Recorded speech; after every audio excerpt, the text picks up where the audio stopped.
Welcome to one TV health. కొన్ని సాధారణ అలవాట్లు మెదడు కణాలను దీర్ఘకాలంలో దెబ్బతీస్తాయి. ధూమపానం మెదడు వృద్ధాప్య ప్రక్రియను వేగవంతం చేస్తుంది. అధిక మద్యపానం నాడీ కణాల మధ్య సమాచార వ్యవస్థను నాశనం చేస్తుంది. జీవనశైలిలో చిన్న మార్పులతో మెదడు ఆరోగ్యాన్ని కాపాడుకోవచ్చు. మన శరీరంలో మెదడు ఒక కమాండ్ సెంటర్ లాంటిది. మన ఆలోచనలు, జ్ఞాపకాలు, నిర్ణయాలు అన్నీ దాని నియంత్రణలోనే ఉంటాయి. అయితే మనకు తెలియకుండానే మనం రోజు చేసే కొన్ని సాధారణ అలవాట్లు మెదడు ఆరోగ్యాన్ని నెమ్మదిగా దెబ్బతీస్తాయి.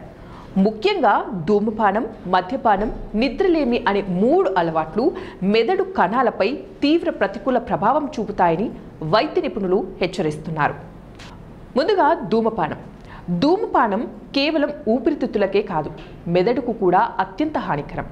సిగరెట్లోని నికోటిన్, ఇతర రసాయనాలు మెదడుకు రక్త ప్రసరణను అడ్డుకుంటాయి. దీనివల్ల ఆక్సిజన్, పోషకాలు సరిగా అందక మెదడు కణాలు దెబ్బతింటాయి. ఇది మెదడు వృద్ధాప్యాన్ని వేగవంతం చేయడమే కాకుండా అల్జీమర్స్ వంటి మతిమరుపు వ్యాధుల ప్రమాదాన్ని గణనీయంగా పెంచుతుంది. తర్వాత మద్యపానం. అధికంగా మద్యం సేవించడం మెదడుకు విషంతో సమానం. మద్యం మెదడులోని న్యూరాన్ల మధ్య సమాచార మార్పిడి వ్యవస్థను దెబ్బతీస్తుంది. దీనివల్ల నేర్చుకోవడం, గుర్తుంచుకోవడం, సరైన నిర్ణయాలు తీసుకోకపోవడం వంటి సామర్థ్యాలు తగ్గిపోతాయి. దీర్ఘకాలంలో ఇది మెదడు కణజాలాన్ని కుదించి వేసి శాశ్వత నష్టానికి దారితీస్తుంది. ఇంకా నిద్రలేమి. నేటి ఉరుకులు పరుగుల జీవితంలో చాలామంది నిద్రను నిర్లక్ష్యం చేస్తున్నారు.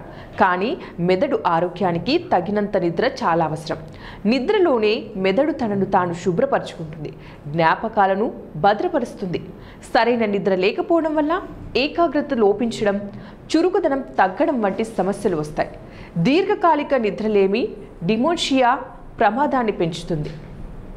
ఈ ప్రమాదాల నుంచి మెదడును కాపాడుకోవడానికి జీవన శైలిలో కొన్ని మార్పులు చేసుకోవడం తప్పనిసరి.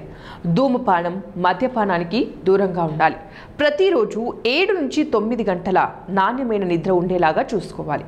వీటితో పాటు క్రమం తప్పని వ్యాయామం, పజిల్స్ వంటివి చేయడం, పౌష్టికాహారం తీసుకోవడం ద్వారా మెదడును ఆరోగ్యంగా, చురుకుగా ఉంచుకోవచ్చు. సో మరి ఇవ్వండి ఇవాల్టి టిప్స్. మరిన్ని టిప్స్ కోసం చూస్తూనే ఉండండి వన్ టీవీ హెల్త్.